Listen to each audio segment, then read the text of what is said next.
Cal-Am residents. My name is Keith, the executive chef of Cal-Am Catering. I'm here to do a cooking demonstration for you today on a celebration of Cinco de Marzo, which a lot of you already know. We did a fabulous meal. We had two choices of chili rellenos with pinto beans and Spanish rice. Your other choice was grilled chicken enchiladas with pinto beans and Spanish rice, chips and salsa. So in celebration of that, I'm going to go ahead and do a Mexican street corn salad with Bibb lettuce. Next, we're going to go ahead and do a Mexican meatloaf. And to finish it off, we're doing a Mexican corn pudding.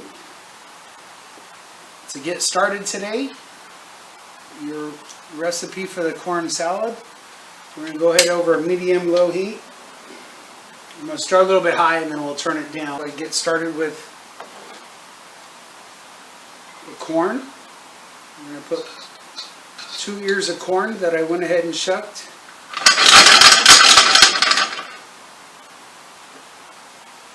In the saute pan, we're going to stir that every so often, making sure you don't burn the corn.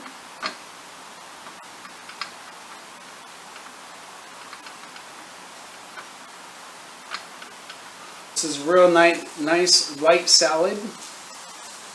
Lots of flavors going on.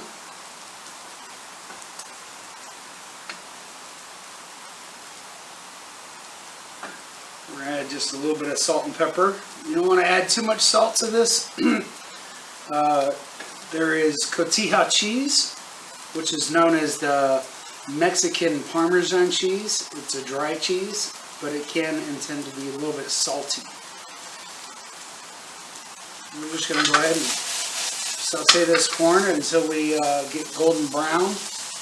You definitely don't want to burn it. So if you're seeing anything turn black, go ahead and turn down your flame. We're going to let that cook for a little bit, and I'll see you in just a moment.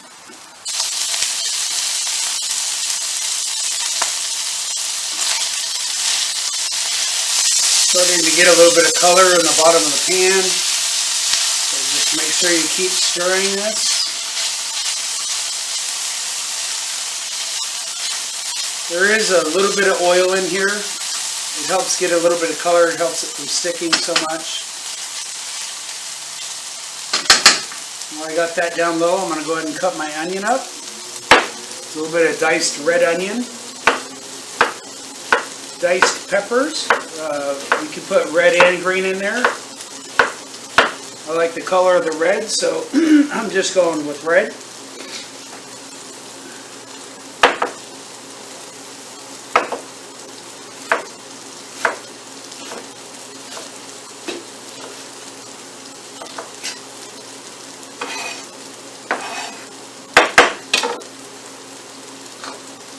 Another quick stir. It does take just a little while for the corn to start getting color, but once it starts coloring, a lot of it comes pretty quick, so you definitely don't want to burn it though. And then we're going to go ahead and dice our red pepper. I have a little bit already diced.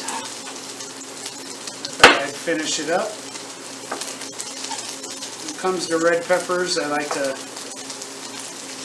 just trim along the sides. I want to get rid of that core. Remove any seeds. A quick stir.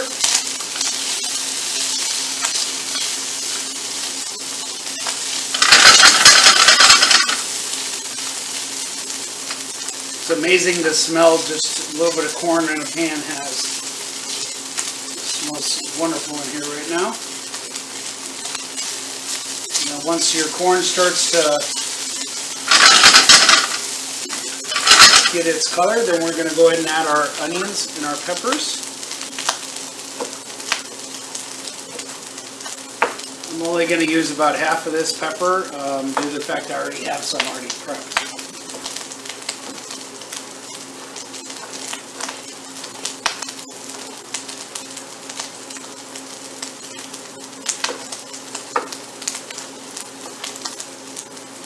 Doesn't have to be real perfect.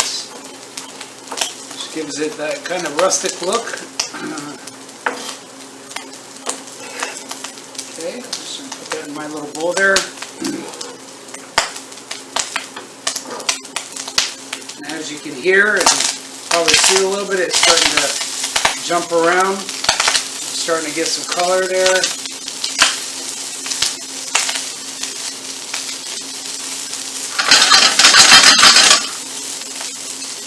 Now typically Mexican street corn they'll roast on a grill and then they'll coat it with, some places will use mayonnaise and some places will use sour cream.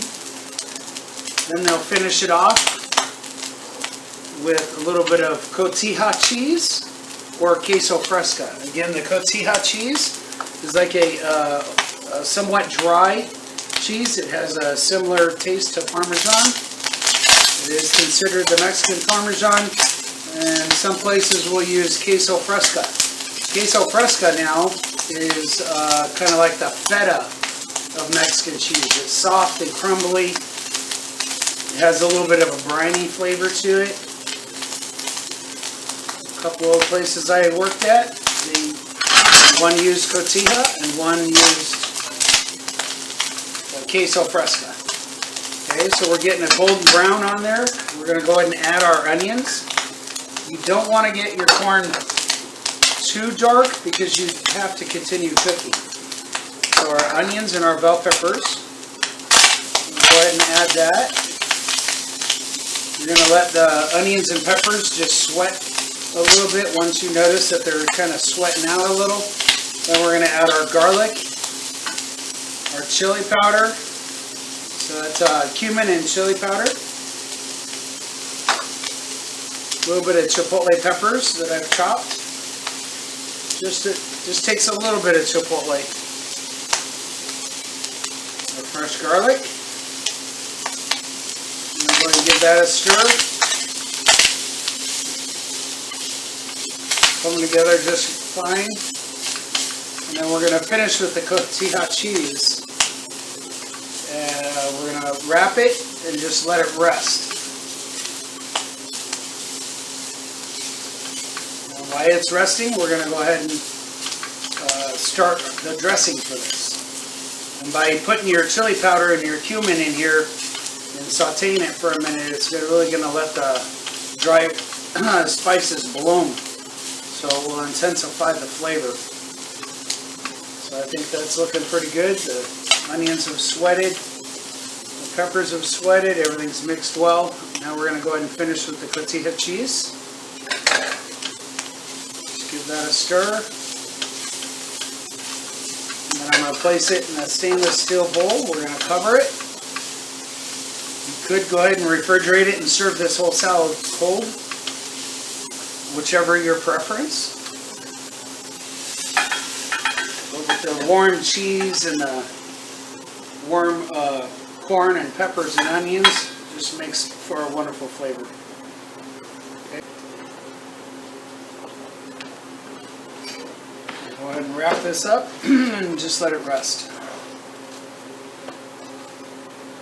Now you don't want the corn mixture so hot that it starts to wilt your salad. So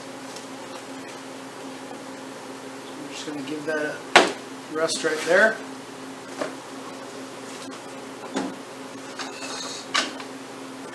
Okay, now we're going to start with the Bibb lettuce. I'm just going to pull a few of these off, the outer leaves. This is going to be what you serve it on. Just gives a little addition to the plate there.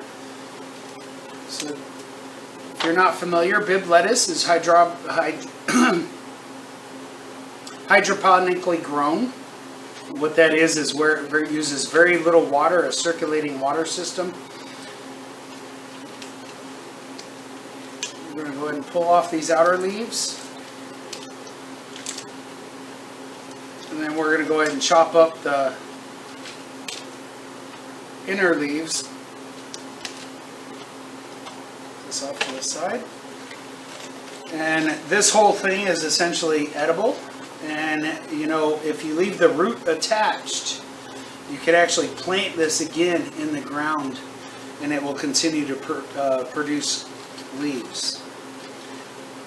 It definitely has to be the time of year for lettuce to be grown. So I'm going to go ahead and remove the leaf, or the root, I'm sorry. We're going to go ahead and give this a rough chop. The center is a little bit yellow, but not quite as bad as your iceberg lettuce or your romaine. It's all edible. And this is what we will toss everything together and serve it right on the Bibb lettuce there.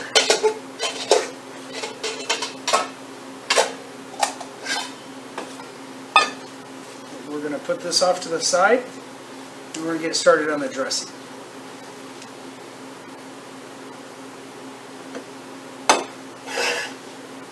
The dressing is pretty simple.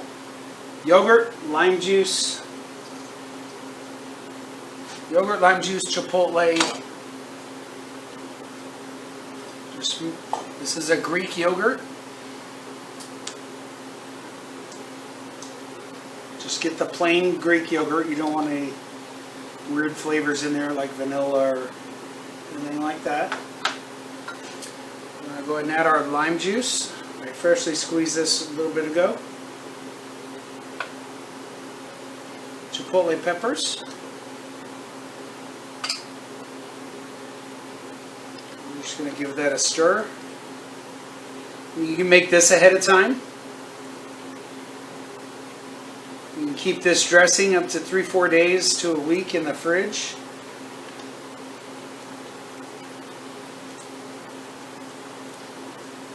Okay. Whoops. Okay, we're well mixed here.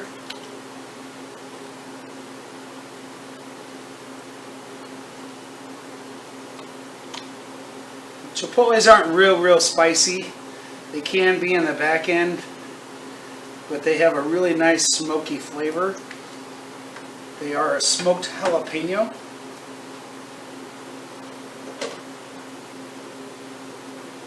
They're usually most often served in adobo sauce, sorry. We're going to go and clean up the area here. Toss everything together. Add a little bit of fresh cilantro for garnish, a little bit of flavor. If you don't like cilantro, you can go ahead and use parsley.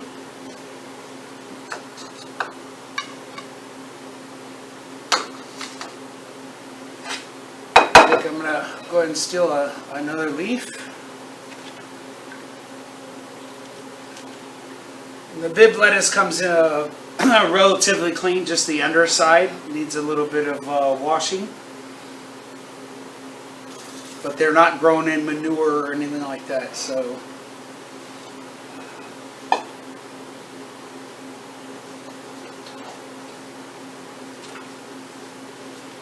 we'll go ahead and toss our corn mixture in with this lettuce here.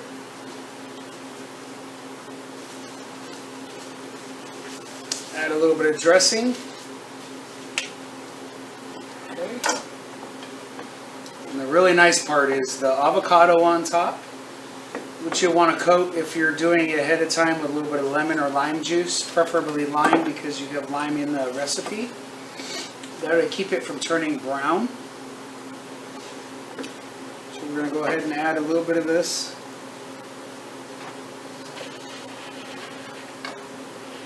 Just enough. I'm doing just enough for one salad.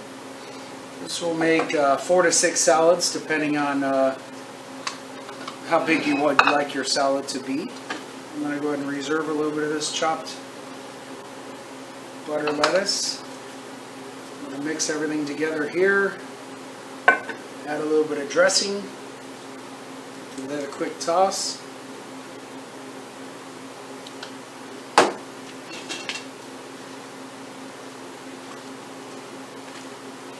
We'll garnish it with a little bit of fresh cilantro and some fresh avocado.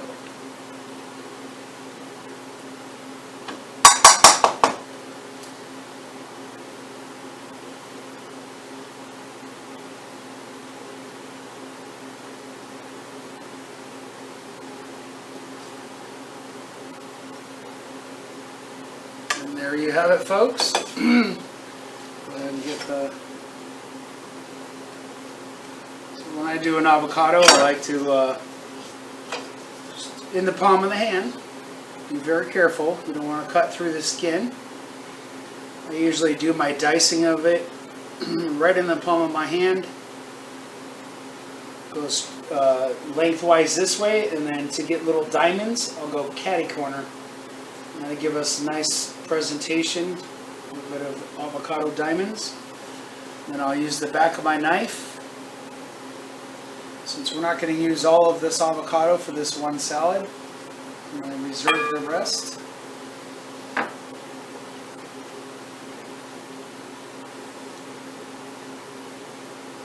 There we go.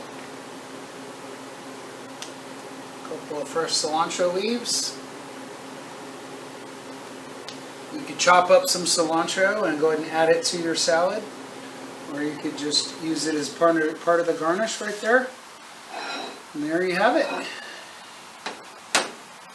Your Mexican street corn salad.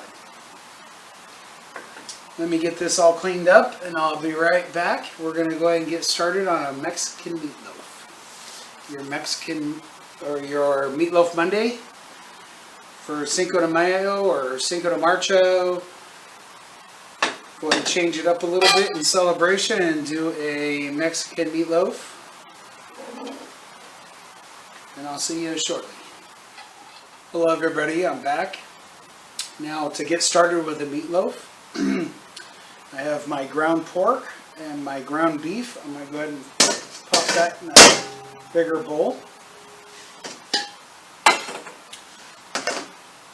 We're going to go ahead and get started with cutting up the vegetables that are going to get roasted in the oven. We're going to start with tomatillos. Tomatillos, if you're not familiar, they're kind of like the Mexican green tomato. A little bit of bitter, lots of seeds. You just want to peel the husk off, pull the stem. If some of the skins are really tight, kind of like this one, you just soak it in water for a minute and the skins will peel right off. A lot of times at the Mexican food restaurants that I worked at, we just dumped all our tomatillos in a prep sink and filled it with water and went crazy on them. So if you can see, that one there is a little bit tough to get off. I'm going to go ahead and move over to this next one. I'm going to go ahead and peel all these off. You definitely want to wash your tomatillos. As you can see, there's a lot of dirt there.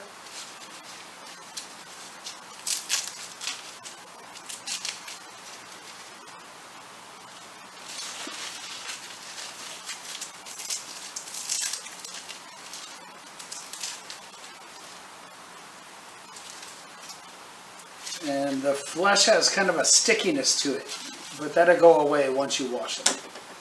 It'll be a little bit tacky, but not too bad. Okay, I'm going to go ahead and wash these, and I'll be right back. Okay, I'm back.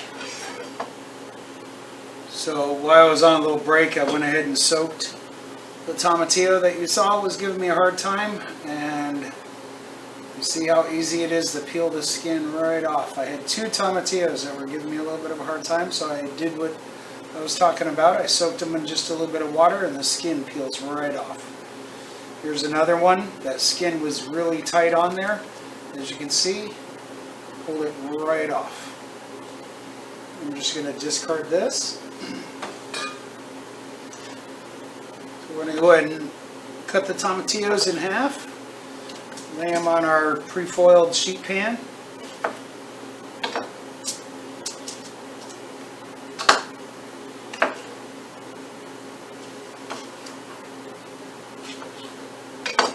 And then we're going to go ahead and clean up the jalapenos. I'm going to cut the tops off, cut it in half. If you like this spicier, you can leave the seeds and stems in. If you don't like it spicy, you just want a little bit of that heat and the flavor from the jalapeno, you'll remove the stems and seeds. So I'm going to go ahead and get started. I like to take the stems out and seeds out with a spoon, the tip of a spoon. Just kind of pull it forward and removes the vein and the seeds all at one go. And then we're just going to place these also on the sheet pan I lined with foil here. And in the instructions you can see it, it says you can reserve your pan that you roast your vegetables in, or you can start over. Just a quick trick to save a little bit of time and cleaning up the mess. Now when you're working with jalapenos, obviously they're spicy, you don't want to touch your face. You can wear gloves or just make sure you wash your hands really, really well when you're done. I'm going to go ahead and sweep this into my garbage bowl.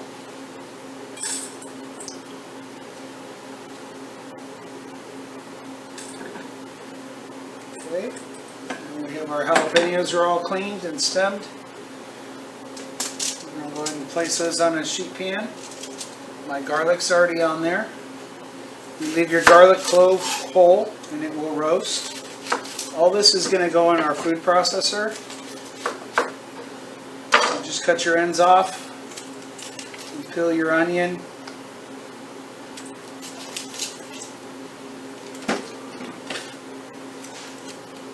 And then you're going to quarter your onion.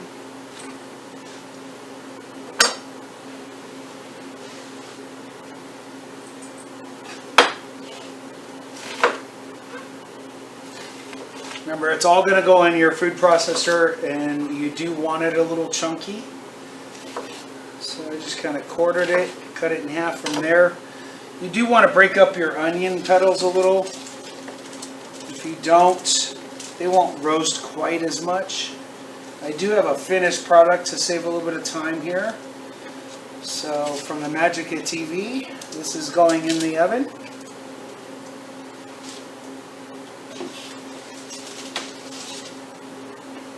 And here's the finished product. I'm going to go ahead and scoop this into the food processor. Any juices that might be left, you want to get in there too. So just scoop everything into your food processor.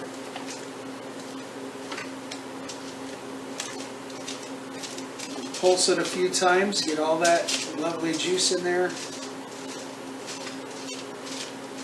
Really good flavor there, even though it's a little bit.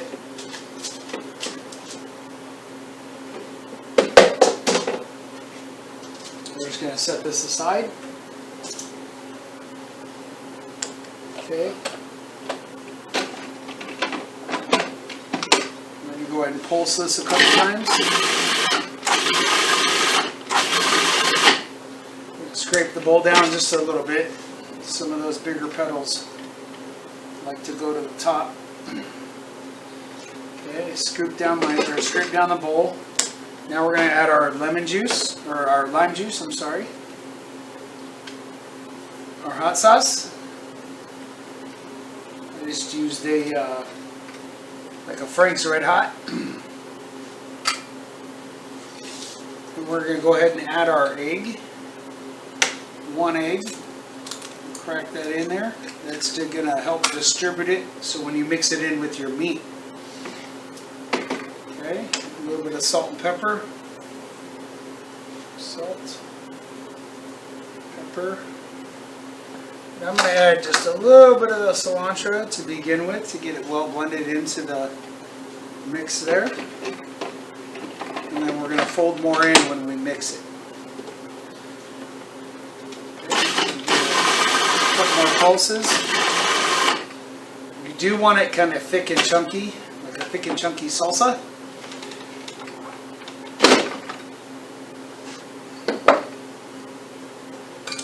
And then our binder in this one is crushed tortilla chips. So you can get your favorite tortilla chip, or like with the rest of the other recipe that we did, the salad, you could always add some of those chili cheese Fritos.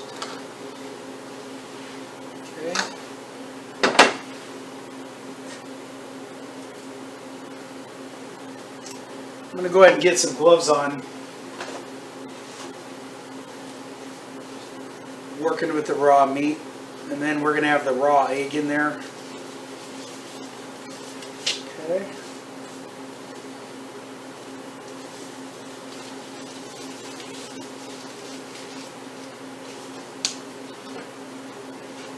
Alright, we're going to mix up the meat rather well.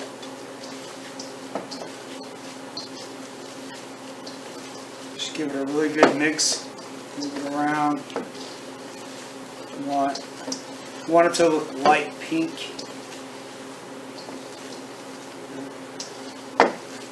That's from the pork.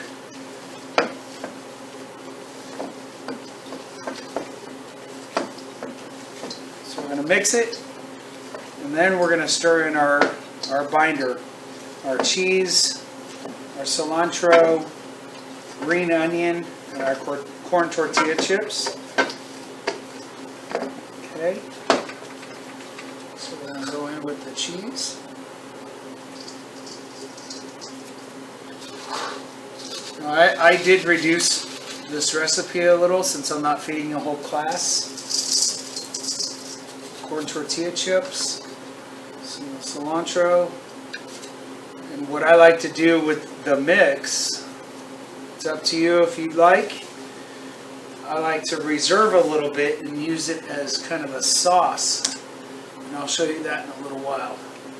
So I'm going to go ahead and add the mixture to the meat, reserving some of the sauce. I'm going to go ahead and cut up the green onions. I like to go a little bit thin on the green onions so they mix well. You get a little bit in every bite. For this recipe, I'm just going to use most of the green tops.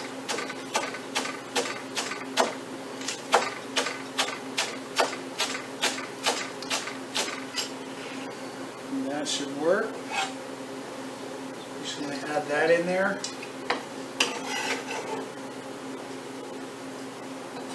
And then we're going to give it another mix. Divide that into fours and make 4 little individual meatloafs.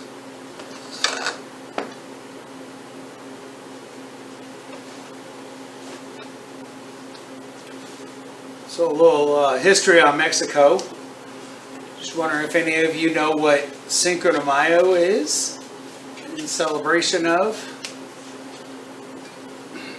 A lot of people misunderstand it for Cinco de Mayo is the Mexican Independence Day. That is not correct. The Mexican Independence Day was known 1810. There was a Catholic priest who had rang a bell and called for arms, which started a war. Well, many years later, in 1860, the French invaded Mexico, thinking that they were going to take Mexico over. Well, the Mexicans weren't about to have that. So what they did is the French retreated. The French lost 500 soldiers, and the Mexicans only lost 100 soldiers. So therefore, it is a celebration in Mexico, but not quite as much as you hear in America. The American and Mexican Americans celebrate it May 5th, which is the actual date that the war did end, but it is by no means their Independence Day. We celebrate it a lot more here in America than they do in Mexico. In Mexico and America, it's not known as a federal holiday. So banks are open. Everything goes as planned. Okay, on that same pan that we roasted our vegetables on. So I'm going to go ahead and form these meatloafs. I'm going to form it in the bowl.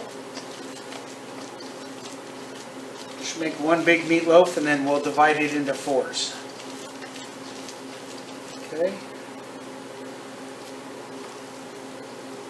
But for this recipe, because I did reduce it a little bit because I'm only serving myself and one other. Okay, so I'm going to go ahead and form the meatloaf. If it feels like it needs a little binder, go ahead and add a little more binder to it, your tortilla chips. And then you want to pat it down and shape it into a little bit of an oval. if you're familiar with making a homemade Salisbury steak, this is kind of what you would do also. So for Cinco de Marzo or Cinco de Mayo, you could make your Monday meatloaf into a Mexican Monday meatloaf night, just to change it up a little bit.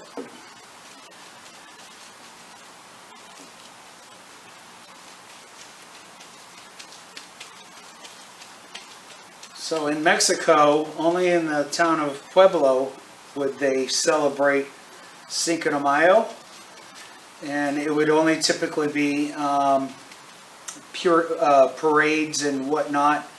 It's not a big holiday like it is in here in America, which is kind of funny. We have a Cinco de Marzo and a Cinco de Mayo, which aren't really related to Mexico. Just gives us another reason to drink and have some fun and get together. The Cinco de Marzo is a warm-up for Cinco de Mayo. I hope anybody that did order the Cinco de Marzo meal, I hope you enjoyed that. We had just over 200 orders. Kept me nice and busy.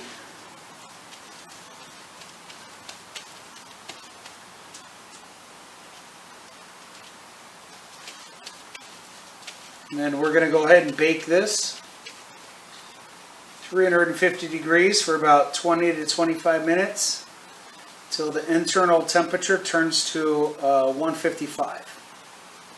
So ahead of time, I went ahead and cooked some off to save a little bit of time with you all. And I can show you the finished product.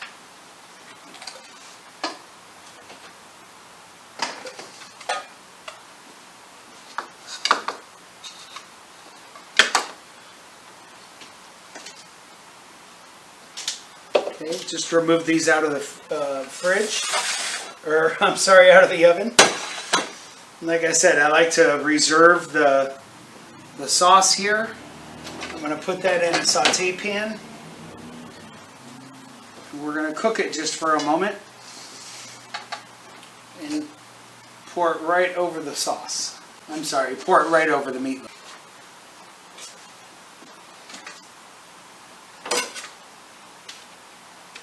Okay, I'm going to go ahead and warm my pan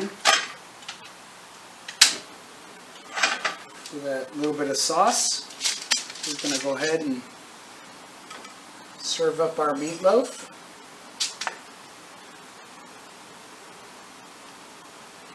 While this is warming, I'm going to serve this with a side of Spanish rice and some chardo beans. We're going to add this sauce to the preheated pan.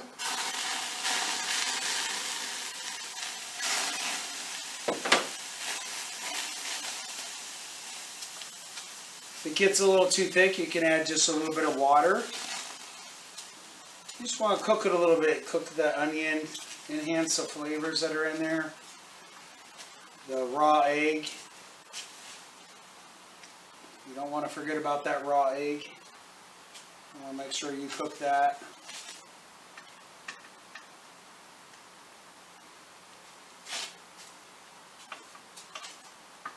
Again, it's just to add a little bit of flavor, a little moisture, kind of like you would your meatloaf. You'd serve it with gravy. Well, consider this kind of the Mexican gravy.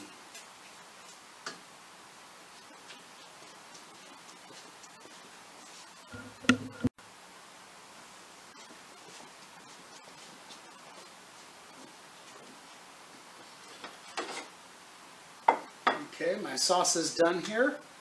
I'm going to go ahead and serve this up with a little bit of Spanish rice. Spanish rice is typically rice that has been cooked with a tomato product. Some people will use tomato paste and thin that out with a little water. I personally like to use the tomato juice, and I actually use V8 tomato juice. A little bit of salt, pepper, cumin, fine diced red and green peppers. Put a little bit of that on the plate there. And then we're going to serve that with a side of chardo beans. You can find charro beans in most grocery stores in the international aisle or the Mexican aisle, where you'll find all the tortillas and salsas. Charro beans are essentially a pinto bean that has been cooked instead of like cowboy beans with molasses and honey or brown sugar. These are typically cooked with Mexican spices, cumin, paprika, chili powder, that type of stuff. So we're going to go ahead and go nice little serving of charro beans. And then we're going to top it off with a little bit of that sauce. I added just a tiny bit of water to loosen it up a little bit. Going to pour some of that sauce right on top. And we're going to garnish it with a little bit more cheese. Some fresh cilantro.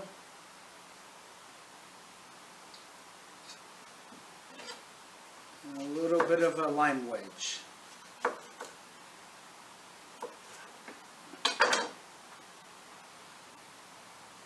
You can garnish it again with a little bit of cilantro stems and leaves. And there we have it, folks. Your Mexican meatloaf for celebration of Cinco de Marzo or Cinco de Mayo. Thanks, and I'll be back with a Mexican pudding. Okay, everybody, I'm back. And now we're going to get into the dessert portion of the menu. This is a roasted corn Mexican pudding, but this time we're not going to be roasting corn.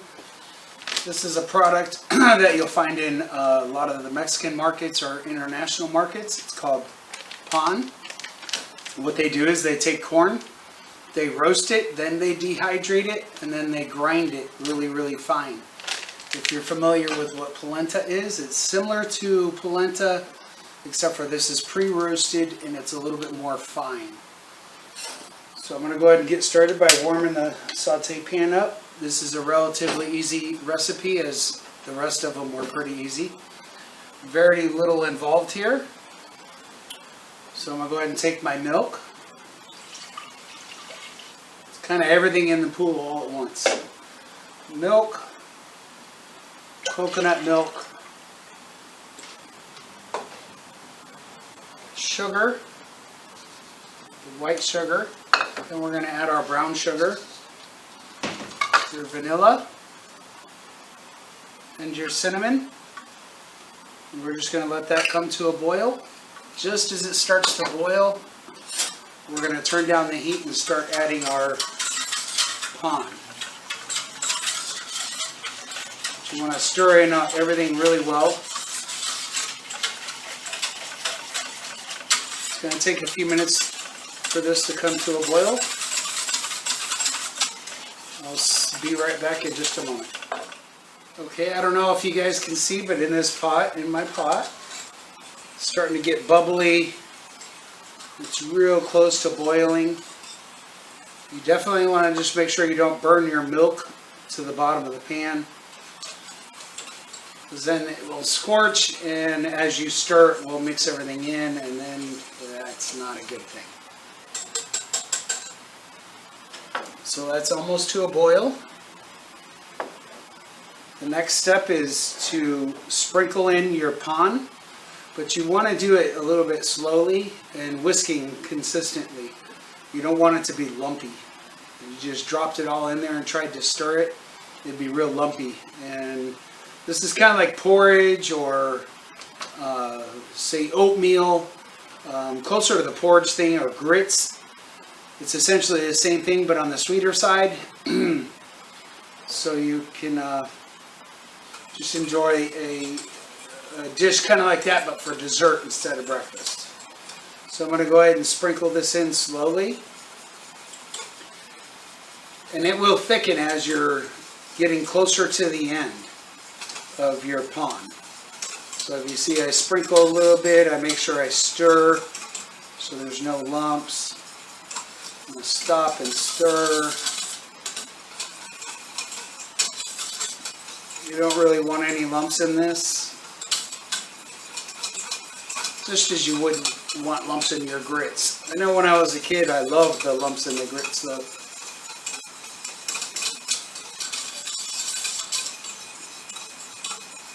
I'd make my own grits. Oh, so here we gotta turn down the flame. You don't want to boil over either. So that tells me it was nice and hot. I've turned it down.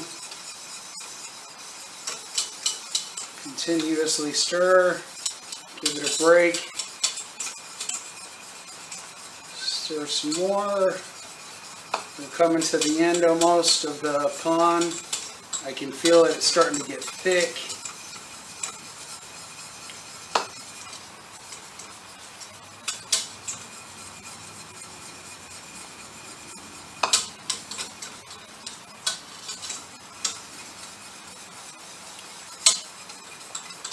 What I like about these recipes, very easy, a little bit different.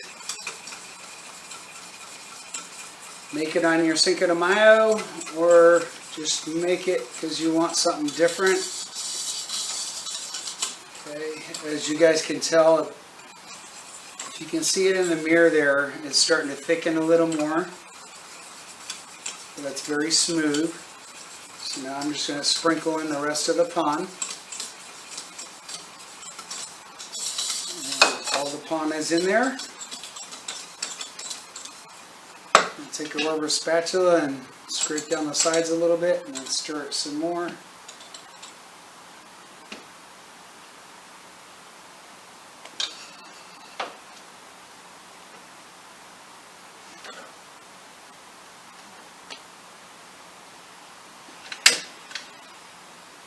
Okay, turn it back up just a little bit. As you cook it and the pan starts to break down a little bit, it'll get nice and thick. We're going to go ahead and finish it off. We're going to fold in some lemon zest. When you zest a lemon, you just want the outer part of the peel. So you want to do it kind of gently. As you can see over here, it's spitting up like molten lava. And that's kind of what you're looking for. Same as if you were doing a polenta. But you'll want to continue to stir so you don't burn the bottom. And I think we're all done here, so I'm going to transfer this to a stainless steel bowl, and then I'm going to fold in my lemon zest.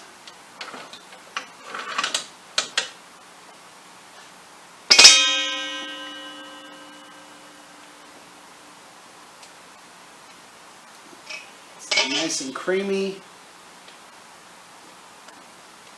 You can smell the cinnamon, the vanilla. Such a great, different dessert. You'll taste a little bit of that roasted corn flavor in the background. The cinnamon, vanilla, and coconut definitely come through a little bit more than the corn, but you will feel that in the background, or taste it in the background. Okay, now I'm going to zest my lemon right into there, into the bowl. You could substitute the lemon for a lime if you'd like. Change the flavor just a tiny bit there. Okay. I love these zesters. They collect everything. They don't make a big mess. So now we're just going to fold that in. The heat is going to activate the natural oils and whatnot in the lemon zest. And then you'll saran wrap this and put it in the fridge.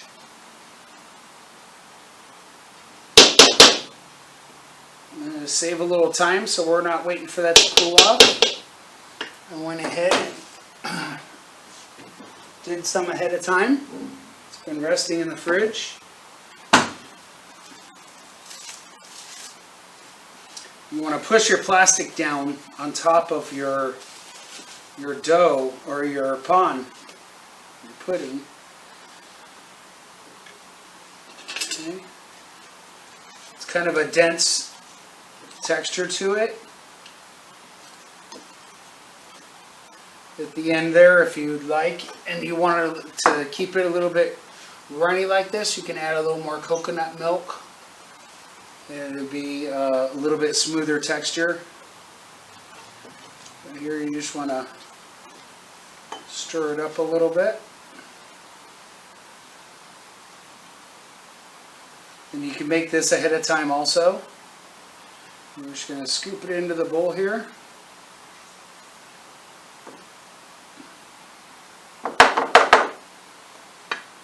And set that aside. And then you'll want to finish it with just a little bit of fresh grated nutmeg. I always get my nutmeg in the Mexican aisle where all the Mexican spices are. If you get the little jars, they're 3 times as much. Nutmeg lasts a very long time. So we're just going to grate a little bit of that on there.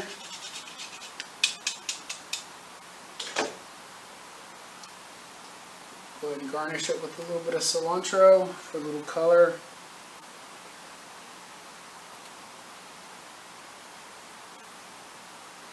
And then if you'd like, you can garnish again with just a tiny bit more zest. Give a little color. And there you have it. You have a Mexican roasted corn pudding. Thanks everybody for watching today. Coming to the end of the season.